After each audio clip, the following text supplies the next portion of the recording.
네, 이어서 8장 목표 행동에 대한 보강을 시작하겠습니다.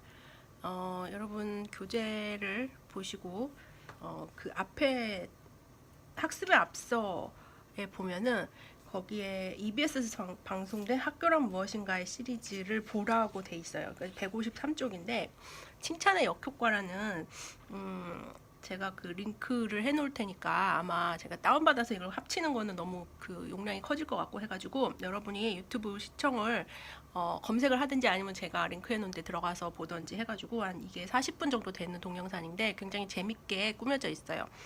그래서 그 칭찬의 역효과를 시청하고 여기에 이제 그 실험 내용을 보면 교재에도 나와 있지만 머리가 정말 좋구나 라는 칭찬을 한 집단, 그다음에 노력을 많이 했네 라는 칭찬을 한 집단을 나눠서 이러한 칭찬 뒤에 아이들과 성인들이 어떤 행동의 변화 또는 동기의 변화를 보이는 그런 내용을 중심으로 다루고 있어요.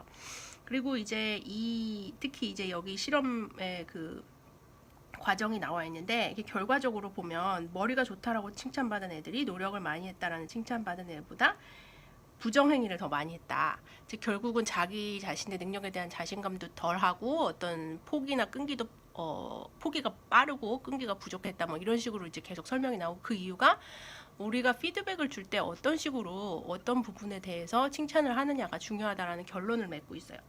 여기서는 이제 목표 행동이랑 연결이 돼서 어디서 설명이 될 거냐면 우리가 2장에서 배운 지능 얘기를 할 때 지능에 대한 신념을 살펴봤죠. 그 지능에 대한 신념 여러분이 그 인클래스 과제 할 때도 봤을 거예요. 그 과제 시 우리가 여러분이 썼던 지능의 신념이 변할 것이냐 변하지 않을 것이냐라는 얘기를 하면서 지능 신념을 많이 살펴봤죠. 지능 신념과 연결이 돼 있어서 이 노력과 능력에 대한 어떤 인정, 어디에 가치를 둘 것인가에 대한 인정, 또 그 인정을 타인으로부터 어떻게 받느냐라는 것에 대해서 전반적으로 연결되어 있는 중요한 주제라고 할 수 있습니다. 이 장의 내용은 성취 목표, 그 다음에 목표 설정과 목표 내용, 그 성취 목표 구조에 대해서 나와 있어요. 사실 성취 목표는 성취 동기랑 많이 연결이 돼 있어가지고 그 부분이랑 좀 관련성이 높고, 그 다음에 목표 설정, 목표 내용은 로크와 라담이라는 학자들이 주장한 어떤 것이 효과적인 목표고 효과적인 목표를 달성하기 위해서 어떤 목표 내용이 있어야 하는가라는 것이 중요한 내용이죠. 마지막에 성취 목표 구조라는 거는 성취 목표와 관련된 이제 이 부분이 그 지능 신념이랑도 연결이 되는데 여러분이 가지고 있는 성취에 대한 이유를 가지고 얘기를 하고 있어요. 더 중요한 건 이 성취 목표 구조에 있어서 교실이 어떻게 성취 목표로 꾸며져 있는가가 아이들의 행동에 영향을 주기 때문에 그러한 부분까지 살펴보는 게 이 장의 내용입니다. 첫 번째 성취 목표는 사람들마다 어떤 그 성취 주제에 대해서 그 목표 달성하고자 하는 동기가 있는데 어떤 사람은 그런 동기가 되게 높고 그 사람 되게 성취 동기, 성취 지향적이야 이런 얘기를 더 많이 해요. 성취 지향적이야. 뭔가 일에서 성공하려고 하는 노력이 굉장한 사람들을 그렇게 우리가 일반적으로도 얘기를 하고 있는데 학교 상황에서 보여지는 내용들은 보세요. 어떤 내용을 다루느냐. 즉 어려운 내용에 있어서도 어떤 사람은 되게 도전감 있게 어떤 학생들이 노력하는 반면에 어려운 내용이 나오면 금방 포기해버리는 경우가 있죠. 그 전자의 경우가 성취 목표가 높은 학생들이지만 사실 이걸 학문적으로는 뭐라고 얘기하냐면은 어려운 목표를 성공적으로 달성하려고 하는 욕망이란 게 있다고 해서 동기보다는 이제 약간 이런 니드가 있다고 해요. 니드. 그러니까 어치먼트 니드를 처음에 많이 연구한 학자들이 책에 나오는 애킨슨, 맥클러랜드 이런 사람들이에요. 애킨슨, 맥클러랜드가 성공을 추구하는 학생, 그다음에 실패를 회피하는 학생 뭐 이런 거를 연구하다가 이 성취 목표라는 개념을 들고 왔는데 처음에 말했듯이 성취 동기라는 것은 성취 욕구와 그 다음에 거기에 수반되는 정서가 있어서 같이 성취 동기를 이루게 돼요. 근데 우리가 이거를 아주 뭐랄까 직관적으로 생각해도 알 수 있는 게 누구나 성공은 접근하려고 성공을 가지려고 하고 실패는 멀어지려고 회피하려고 하는 경향이 있죠. 그래서 성공을 성취하는 동기와 실패를 회피하는 동기는 누구나 가지고 있는 거예요. 근데 이제 이 뒤에 그래프에서도 보지만 어떤 사람은 이 둘 중에 어느 걸 더 많이 가지고 있어요. 그것 때문에 이제 동기가 달라지는데 먼저 성공 성취 동기란 나온 것처럼 성공하는 결과에 수반되는 유쾌한 정서가 있기 때문에 그것을 기억하고 다시 한번 그 유쾌한 정서를 맛보기 위해서 성공하고자 노력한다라는 게 성공 성취 동기. 근데 실패 회피 동기는 실패는 누구나 싫어하기 때문에 실패적 결과에 수반되는 불유쾌한 정서를 잊어버리고 싶어 하는 거예요. 그러니까는 시도를 안 하고 실패에 대한 공포를 피하려고 하기 때문에 실패를 가급적 회피하고자 하는 그러한 이제 두 가지 성취 동기가 있는데 이게 어떻게 작용을 하냐면 성공 성취와 실패 회피의 아까 그 상대적인 차이가 있다 그랬죠. 어떤 사람은 성공 성취 경향이 실패 회피 경향보다 큰 사람이 있어요.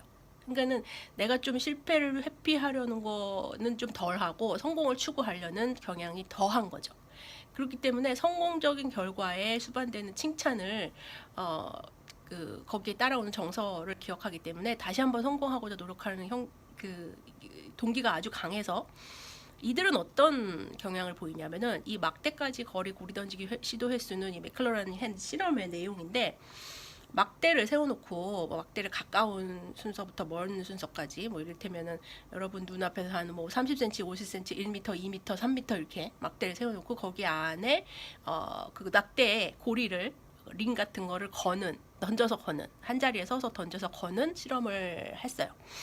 근데 당연히 내 앞에 있는 30cm도 안 되는 거리에 있는 고리, 그러니까 그 막대에는 고리가 쉽게 걸리죠. 저 멀리 3m, 4m 너무 멀리 떨어져 있는 막대에 고리를 던지면 잘 안 들어갈 확률이 높아져요. 그렇죠? 그런데 이 성공 성취 경향, 즉 성공 추구 경향이 실패 회피 경향보다 큰 학생들은 너무 쉽거나 너무 어려운 과제에는 시도를 잘 안 하고 트라이얼을 잘 안 하고 중간에 반반이 되는, 그러니까 뭐랄까 내가 성공할 수도 있고 실패할 수도 있고 이 내 노력에 따라서 어떤 결과가 나올지 모르는 그런, 그러니까 약간 너무 쉬운 과제도 너무 어려운 과제도 아닌 과제에 제일 많이 트라이얼을 했다라는 결과와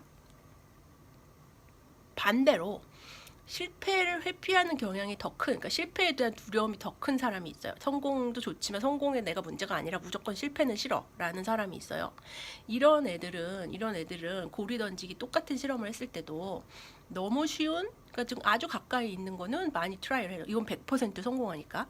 근데 이거 보세요. 내가 어느 정도 실패할 성공할 확률이 반반인 그런 위치에 있는 막대에 고리 던지기를 시도하지 않았어요. 대신에 누가 봐도 실패할 것 같이 아주 멀리 떨어져 있는 막대에 고리 던지기를 시도한 거예요. 해보라는 게 이건 100% 실패겠죠. 근데 그 실패 할 수 있는 것을 얘가 실패를 싫어하는데도 불구하고 그거를 왜 시도를 했느냐, 이 설명이 여기 옆에 나와 있어요.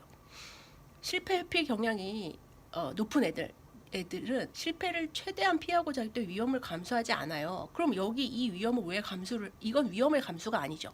위험의 감수라는 거는 내가 실패할 위험이 있고 성공할 확률도 또한 있는 그럴 때 트라이얼 하는 걸 위험의 감수라고 하지, 여기는 모두 실패하는 거기 때문에 이때 모두 실패하는 경우에 여기 트라이얼을 할 때, 시도를 할 때의 이 학생들의 내면에는 내가 여기서 실패하더라도 어차피 내 자기 가치감은 유지되는 거예요. 왜냐하면은 내가 특별히 여기서 나만 실패하는 게 아니기 때문에.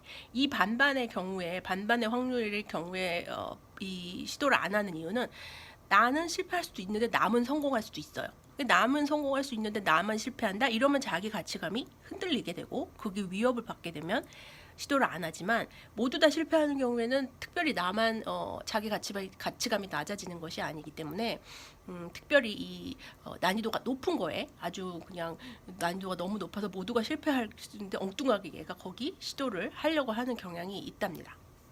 이거를 이제 설명을 해가지고 성공, 성취, 실패, 회피 동기를 가지고 성취 동기를 설명한 학자가 책에 나온 맥클러렌, 애킨슨 이런 사람이에요.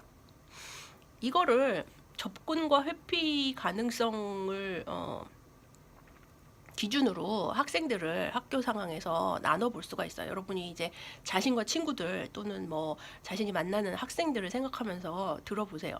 이게 어보이던스는 회피고 어프로치는 접근이죠. 그러니까 성취에 접근하는 경우 아니면은 성취에 접근하는 경우, 성취에 회피하는 경우, 실패에 접근하는 경우, 실패에 회피하는 경우 이런 식으로 이제 이렇게 사사분면으로 나눌 수가 있는데 이게 성취도 굉장히 하려고 하면서 실패도 굉장히 싫어하는 애들이 있죠. 그러니까 실패 경향성도 되게 그러니까 회피 경향성도 높으면서 접근 경향성도 높은 애들이 과성취 학생이 되는 거예요. 그 다음에 성공 지향 학생, 실패 회피 학생, 실패 수용 학생은 이 어느 한쪽이 높은 경우, 그러니까 둘 다 낮은 경우 실패 수용 학생이라고 그러는데 이런 학생이 있는가 하면은 성공 지향 학생은 적절하게 적응적인 상황을 가지고 있어요.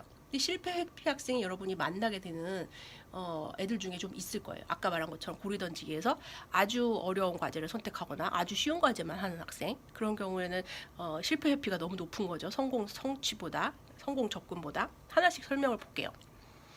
과성취 학생은 둘 다 높기 때문에 학습의 성취가 되게 성공적이에요. 그래서 보기에는 굉장히 공부 잘하고 똑똑하고 학교에서 1등하고 이런 애들이 되게 많아요. 공부 열심히 하는 애들. 근데 성공을 매우 원하고 있어요. 이게 왜냐하면 실패도 하기 싫은 거예요. 그만큼. 실패하기 싫으니까 매우 성공 지향적으로 보이지만 이 학습 과정 자체가 굉장히 스트레스를 받아서 시험 불안, 스트레스, 학업 스트레스 이런 거를 굉장히 많이 겪고 있는 학생들이 과성취 학생. 듣고 있는 학생들은 자기들이 이런 거라고 생각을 할 수 있을 수도 있어요. 이 과성취 학생들이 우리나라 학생들 중에 되게 많이 보이는 성취 동기 유형이거든요. 과성취 학생은 둘 다 높은 학생들이고 성공 추구 경향이 높고 이 실패 회피는 상대적으로 낮은 거라고, 아까 과성취보다 그 정도가 좀 낮은 애들이라고 볼 수 있는데 얘네들은 실패를 해도 괜찮아라는 생각이 있어요. 아까 과성취 애들은 실패를 극도로 싫어하는 거예요. 실패 회피도 동기가 높잖아요. 그러니까는 실패 회피를 싫어하기 때문에 불안한 반면에 얘네들은 실패를 그렇게 두려워하지 않고 어차피 이제 성공은 자기 호기심이나 자기 지적인 성장을 위해서 학습 자체에 대한 열정이 있고 자기 실력을 숙달하라는 욕구가 강하게 나타납니다. 실력을 숙달한다는 거는 어떻게 보면은 자기가 실패를 해도 이 실패를 통해서 배울 수 있다라는 그런 태도를 가지게 되기 때문에 성공 지향 학생이 조금 더 많이 배울 수 있는 그런 경향이 있어요. 어쨌든 이들은 실패 회피도 낮다는 거를 알고 있어야 될 것 같아요. 그다음에 앞에 많이 보인다고 하는 이제 실패 회피 애들은 실패나 실패의 작은 징후일지라도 피하려는 목적으로 공부를 하기 때문에 학습 자체에 재미가 없고 학습 과정에 몰입이 힘들죠. 그렇기 때문에 굉장히 만나면 얘네들이 힘이 빠져 있고 특히나 이 실패 수용 학생이 이게 실패 회피 애들이 지나쳐지면 이게 정도가 심해지면 실패 수용이 돼 버리는데 이거는 사실은 실패의 결과를 자기가 싫어하는 것도 아니에요. 그냥 그렇다고 좋아하는 건 아니지만 이걸 어쩔 수 없다라고 생각하는, 그러니까 회피하고자 하는 적극적인 태도조차 없는 애들이 이 실패 수용 학생이에요.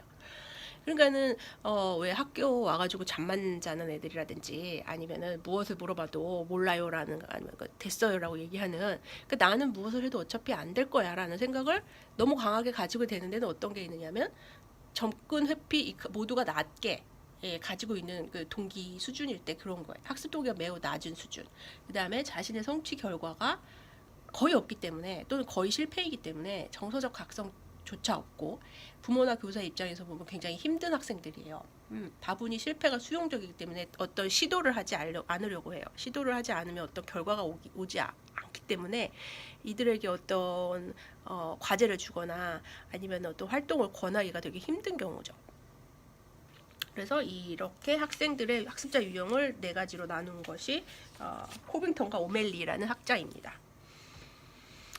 두 번째는 이 목표 설정과 목표 내용이라고 제가 아까 소개를 하고 로크와 라담이라는 학자 얘기를 했는데 얘네들은 인간의 목적적인 행동에 의해서 목표나 의도가 우리의 행동 결정한다라고 보는 사람들이에요. 그렇기 때문에 결국 어떤 목표에 따라서 모든 결과가 이루어진다는 거죠. 목표 자체가 행동을 유발하는 동기가 된다 그랬어요. 목표 자체가. 그 목표가 있어야지 행동이 나온다는 거죠.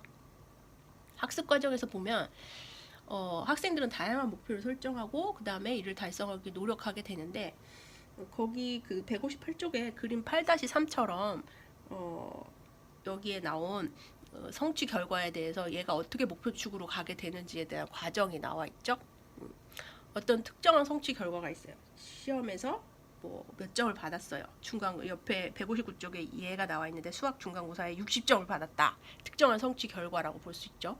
그래서 이 경우에는 뭐 만족스러워 얘가 뭐 그 전에 50점을 받다가 또는 40점을 받다가 60점을 받으면은 만족스러운 성적이지만 그렇지 않을 경우에는 대개는 부모님과 꾸중을 듣게 되는 거죠. 그러면 벌을 받게 되고 그 다음에 이어지는 것이 벌에 이어지는 또는 보상에 이어지는 자기의 정서 반응이에요. 벌을 받으면 불쾌한 감정, 즉 불만족이 느껴지고 보상을 받으면 만족이 느껴지죠. 근데 만족이 느껴지면은 뭐 이 정도 해도 괜찮겠다라는 현상 유지의 생각이 드는 반면 로컬 라담에 의하면 성취 결과가 불만스러우면 이거를 바꿔보겠다라는 어떤 목표가 생긴다는 거예요. 그 목표를 생기면 목표를 추구하는 행동으로 이어진다라는 이런 과정을 설명한 게 이 학자들이고, 그러니까 정서 반응에 이어서 목표 설정 그리고 그 목표 설정이 있어야지만 우리가 어떤 행동을 하게 된다고 얘기를 하죠. 그 다음 페이지부터는 목표 내용이 어떻게 있어야 되는지를 얘기해요. 어떻게 보면 목표 내용 이런 게 있다라는 거 플러스 목표가 굉장히 잘 이행되려면 어떤 목표를 가져야 되는지도 나와 있는 거예요. 결국 여기를 보면은 크게 보면은 이제 목표 내용에 대한 거는 골 컨텐츠에 대한 거는 구체성과 난이도로 설명할 수 있고 그러니까 내용의 성격상 내적인 목표 내용 혹은 외적인 목표 내용 이렇게 될 수 있어요. 구체성은 여기 책에 나오던 clarity 얘가 클리어한 목표인가라는 거예요. 모호한 목표, 굉장히 애매모호한 목표일수록 목표 달성 수준이 낮아진다고 그래요. 보세요. 기말고사에서 수학 성적을 10점 올린다. 하루 공부 시간을 30분 늘린다라는 것처럼 굉장히 구체적인 목표가 달성도가 높지. 이번 시험을 잘 본다. 기말고사 성적을 올린다. 공부를 열심히 한다. 이런 목표는 구체적이지 않기 때문에 달성 수준이 낮다고 하는 거죠. 많이 들어봤을 거예요. 그 다음에 난이도는 전체적으로 보면 어려운 목표를 가질수록 즉 난이도가 높은 목표일수록 수행 수준도 높아져요. 근데 너무 목표가 높으면 실패하게 되죠. 아까 고리돈지기도 봤지만 그러니까 너무 쉽거나 너무 어려운 목표보다는 적절 수준의 목표, 적절히 어려운 목표라 그래요. 적절히 어려운 목표가 더 목표 달성의 어떤 확률을 높이고 그 목표 달성 확률은 자기 수준보다 약간 높은 목표를 잡으라고 하죠. 학생이 무조건 높은 목표를 설정하면 안 된다는 거 나오게 돼요. 아까 내용에 따라서 내적, 외적 목표라고 나뉜다고 했는데 내적 목표는 목표 자체로 가치를 지니는 목표고 외적 목표는 그 목표로 어떤 다른 부가적인 목표를 얻게 되는 책에 나오면 내적 목표로는 개인적 성장, 내적인 만족, 공동체 사회에 대한 헌신, 건강 이렇게 어떤 그 자체가 어떤 다른 것과 바꿔서 얻게 되는 어떤 목표가 아니죠. 나에 대한 성장이라든지 나 스스로의 만족이라든지 이런 거는 내적인 거고 부나 명성 이런 거는 이걸로 통해서 내가 어떤 거를 가지게 되는 거예요. 다른 외적인 지향을 갖게 되는 거예요. 외적인 지향을 갖게 되는 목표를 가진 사람들이 어떻게 되냐면 결국은 이 외적인 목표는 내적인 기준이 아니기 때문에 외적인 기준, 즉 타인과의 비교를 통해서 그것을 판단하게 돼요. 그러니까 타인과의 비교를 통해서 내가 아무리 부나 명성, 부에 집착한다고 합시다. 그러면은 돈을 아무리 많이 벌어도 나보다 더 많이 번 사람이 있는 한 내 목표는 달성되지 않는 거죠. 계속 그 목표를 추구하면서 만족감이나 심지어는 내 가치가 거기에 의해서 좌우되는 그런 경우까지 있게 돼요. 돈을 많이 벌면서 공허하게 되는 이유는 그 목표가 달성되기 굉장히 힘들고 다른 사람의 승인이나 사회적인 비교가 너무 많이 개입이 되기 때문이에요. 그러면 이제 연구 결과는 여기 나온 것처럼 높은 불안, 낮은 자존감, 경쟁적 행동들이 나를 굉장히 스트레스 받게 하는 거죠. 최근 연구 결과에 의하면 거기 이제 나오긴 하죠. 티머만스 등 이렇게 연구가 나온 게 160쪽 아래에 나왔지만 외적 목표와 내적 목표를 나누었을 때 상대적으로 외적 목표에 치중했던 애들이 학교 생활에 부적응한다. 여러분이 그렇다고 나는 아주 퓨어하게 내적 목표만 가지고 있다, 외적 목표만 가지고 있다 이렇지 않다는 거를 알아두셔야 돼요. 둘 다 가지고 있지만 어디에 더 비중을 두고 내가 어떤 가치 선택의 기로에 왔을 때 어느 것을 더 중요시할 거냐, 둘 다 중요하다면 어느 것이 조금이라도 더 중요해서 내 가치와 내 행동에 영향을 줄 것이냐라고 본다면 그것이 나의 만족도, 안정감 또는 뭐 이후에 적응 이런 거에 영향을 준다는 거예요. 거기 나와 있는 것처럼 학습 과정에 직접 관련이 없어요. 이 연구자들이 이렇게 얘기한 걸 뭐냐면 공부에 대해서 네가 외적 목표를 갖느냐 내적 목표를 갖느냐 이런 걸 물어본 게 아니에요. 근데 결국 그들이 가진 목표가 공부에도 영향을 줬다라는 거. 그걸 이제 이 팀머만이나 반스텐, 키스테, 렌즈 이런 사람들이 얘기를 한 거죠. 그 다음에 중요한 거는 목표 달성을 위한 노력이에요. 그 노력을 이제 반영하는 게 목표에 헌신하는 정도를 말하는 거죠. 목표 헌신 정도는 목표에 집착하고 목표를 중요하게 생각하는 그런 수준을 얘기를 하는데 이것도 목표를 더 헌신하게 하려면 어떻게 해야 되느냐라는 게 이제 4가지로 나와 있죠. 이거는 그냥 평이한 내용이에요. 이를테면 목표 출처가 어디냐, 내적이냐 외적이냐, 즉 내가 정한 목표야, 남이 정한 목표야, 스스로 목표를 정한 경우에 더 헌신하게 되겠죠. 그 다음에 그 목표의 중요성이 더 인지될수록 더 헌신하게 되는 거고, 그 다음에 아까 자기 효능감 7장에서 말한 것과 연결되는 게 달성 효능감이라서 목표를 달성할 수 있다라는 신념, 달성 효능, 목표 달성 효능감인데 이것이 클수록 수행 수준, 즉 목표에 헌신하는 수준이 높고 당연히 수행 수준이 높겠죠. 그 다음에 우리가 주목해야 될 거는 목표 달성 과정에서 중간중간 내가 어떻게 하고 있는지 나의 성취 또는 목표 지향 행동에 대해서 어떤 피드백이 주어지면 더 헌신하게 된다고 합니다. 거기 중요성 인지 두 번째 목표의 중요성을 인지하는 것이 왜 필요한지가 나와 있어요. 161쪽 아래 보면 외부에서 목표가 주어질 때가 더 많죠. 앞에서 목표 출처는 어떻게 보면은 스스로 목표를 설정하는 경우가 더 나으니까 애들이 모든 목표를 지가 설정하게 할 수는 없잖아요.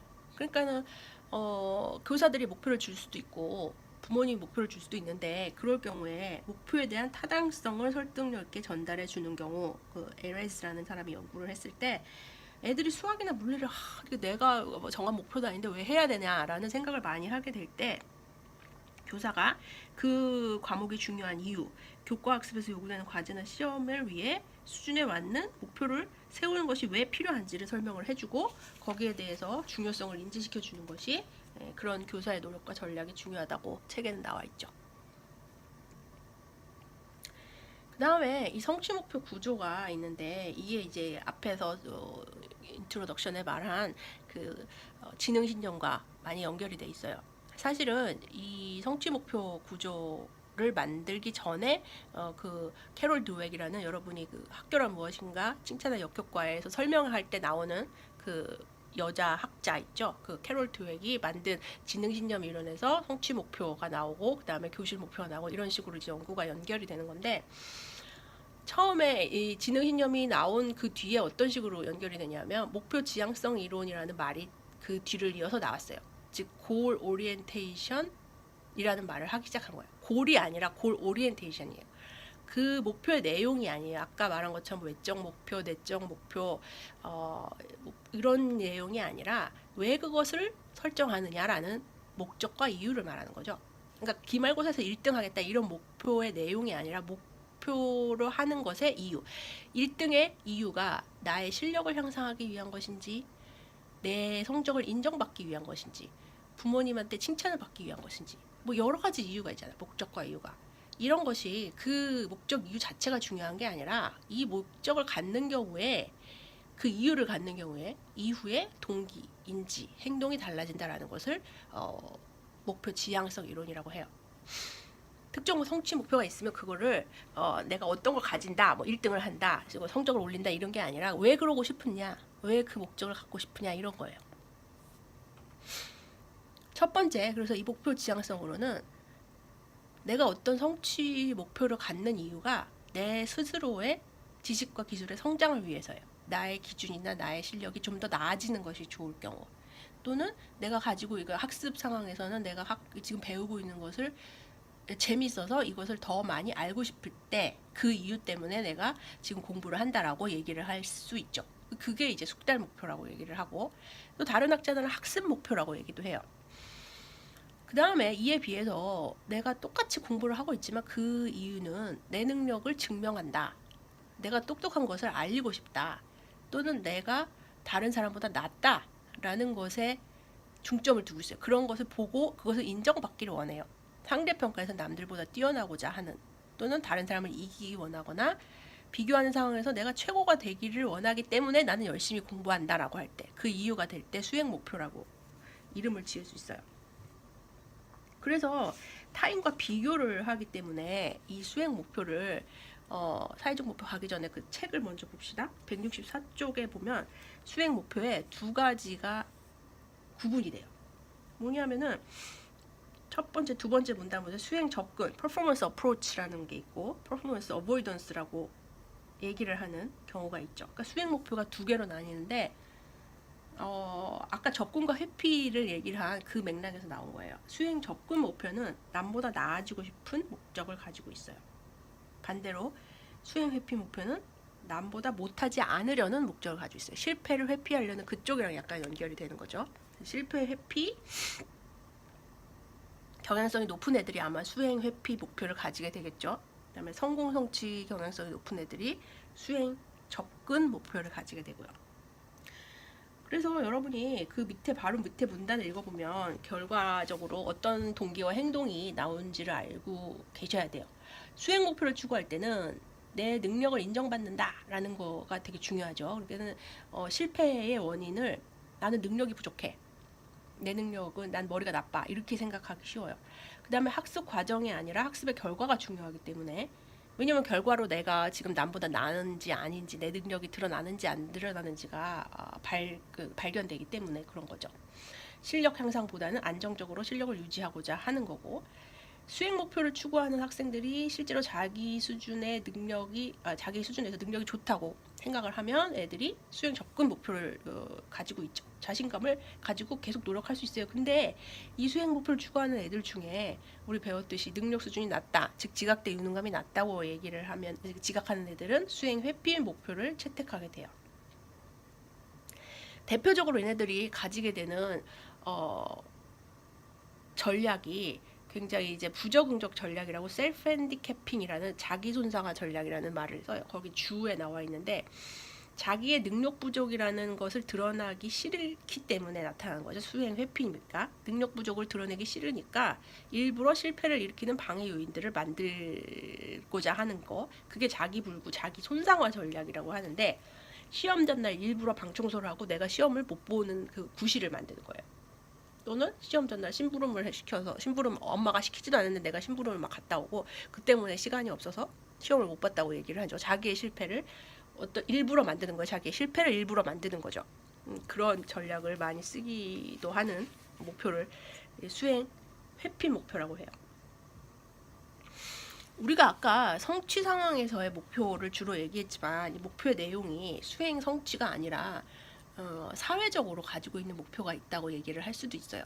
학생들이 가정과 학교라는 울타리 안에서 부모, 교사, 이들과의 상호작용을 가지게 되기 때문에 상호작용 안에서 이루어지는 목표는 아까 말한 성취 목표라기보다는 소셜 골이라고, 사회적 목표라고 해요. 그 사회적 목표도 똑같이 수행 목표 또는 숙달 목표 이렇게 나뉠 수도 있어요.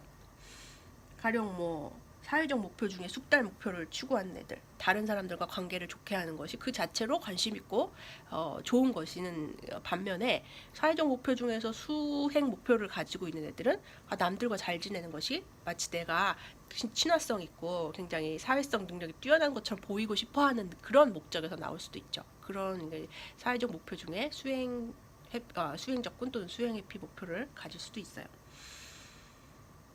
거기 책에 보면은 바람직한 교사 교우 관계가 학업 성취를 이끌기 때문에 사회적 유능감을 가지기 위해서는 이 사회적 목표를 어떻게 가지고 추구하고 있느냐가 굉장히 중요하다고 할 수 있습니다.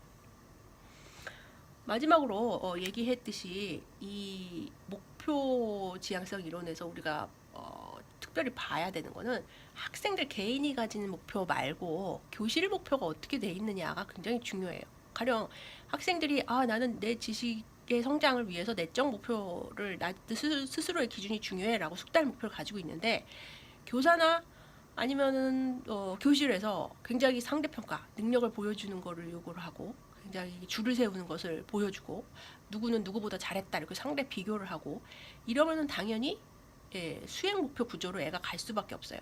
그래서 그런 그 목표 구조를 나눈 게 이 교실 목표 구조라는 이론이에요. 학생들의 목표 지향성이 자기 개인의 영향이 아니라 주위 환경과 맥락에 의한 영향이 더 많이 받을 때 이 교실 목표의 구조가 개인의 목표 지향에 영향을 준다라는 그런 이론이죠. 우리가 이제 세 가지로 크게 이 교실 목표 구조를 나눈다면 이 개별 구조라는 틀 안에서는 학생들의 성취에 관계없이 내 개인적인 성취로 보상을 받는다라는 게 이제 개별 구조예요. 그러니까는 학생 각각의 수준이 중요하기 때문에 독자적으로 학습할 수 있죠. 그러니까 이럴 때는 이제 자기가 자기 스스로 실력을 높이는 것이 자기한테만 해당되는 거예요.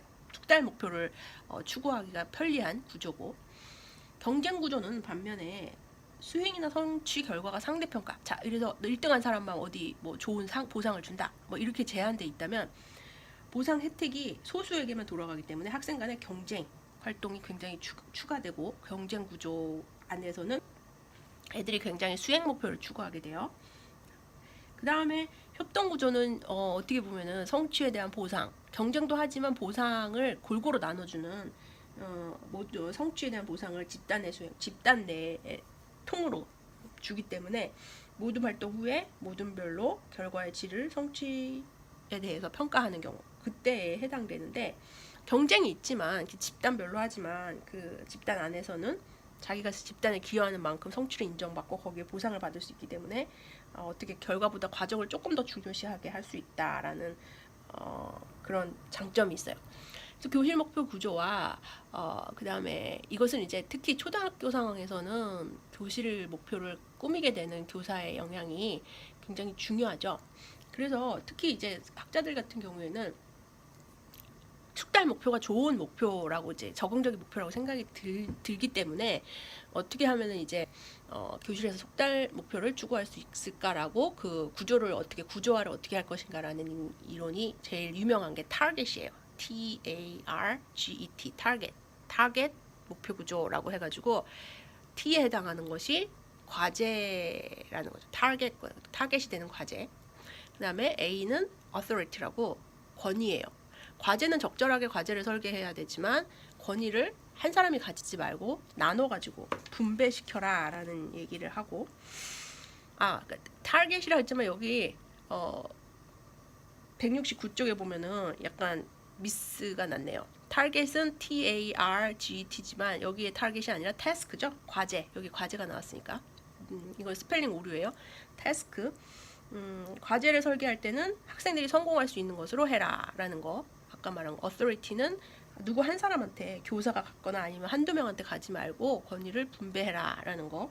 그 다음에 recognition의 R이라 해당하는 거는 노력을 인정해라 라는 거예요. 결과가 아니라 어떻게 하면 결과보다는 학생들이 거기까지 올 때까지 어떤 노력을 기울였는지를 파악을 하고 거기에 대해서 인정을 해줘야지 보상을 받겠죠.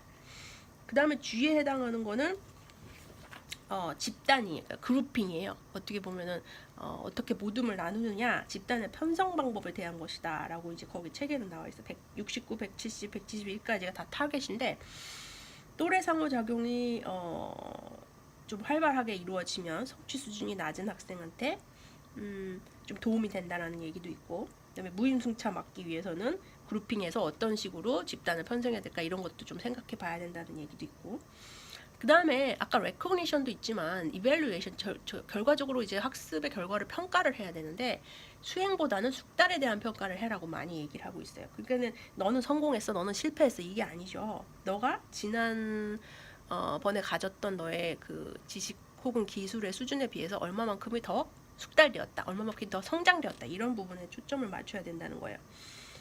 그러면 이제 애들이 상대 비교가 아니라 내가 만약에 90만큼 했어도 100인 애가 있으면 나는 이밸루에이션에서 낮은 평가를 받게 되는 거죠. 그런 식의 평가가 아니고 내가 어제 80을 했으면 오늘 85, 오늘 90을 했기 때문에 좋은 평가를 받을 수 있도록 그렇게 평가 구조를 바꾸라는 얘기예요.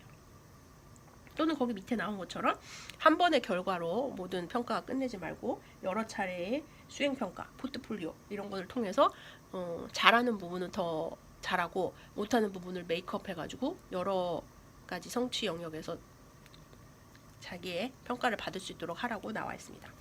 그 다음에 이제 마지막에 T는 앞에 이거는 태스크였고 여기는 타임인데 타임은 학습 속도를 고려해라 라는 얘기예요. 속도. 학습의 양이 적절한지, 수업에서 강의 속도가 어떤지, 과제 완성 시간이 어떤지 이런 것들을 고려하면 학생들이 빨리 내는 애들, 늦게 내는 애들 이런 거에 학생 자율로 기한을 두면 너무 이렇게 방만하게 두지 말고 어쨌든 과제 단계마다 얘가 필요한 경우에 시간을 고려해서 스스로 결정할 수 있도록 하면 훨씬 도움이 된다라는 이제 타겟 이론이 있습니다. 여기 이어지는 활동은 여러분이 167쪽에 나오는 성취 목표 설문지 예상하기 요거를 이제 간단히 마치면서 여러분이 이 장을 정리를 하면 될 것 같아요. 제가 최대한 숙제나 과제를 안 내주려고 여러분한테 이 동영상 듣는 것으로 끝날 수 있도록 하고 있습니다. 여러분 알아줬으면 좋겠고 8-1 성취 목표 설문지 예상하기가 있죠. 여기서는 이 김교사가 어떻게 교실 목표 구조를 꾸몄는지를 보고 여러분이 판단을 하시면 돼요. 보통 우리가 가지고 있는 상황이랑 많이 연결이 되죠. 초등학교 5학년 쌤이고 과학의 달에 4월이죠 아마 과학 페스티벌 이런 걸 할 거예요. 그러면은 김교사는 이제 굉장히 열심히 하는 선생님이니까 과학 과제물을 하려고 애들을 막 독려를 할 거예요.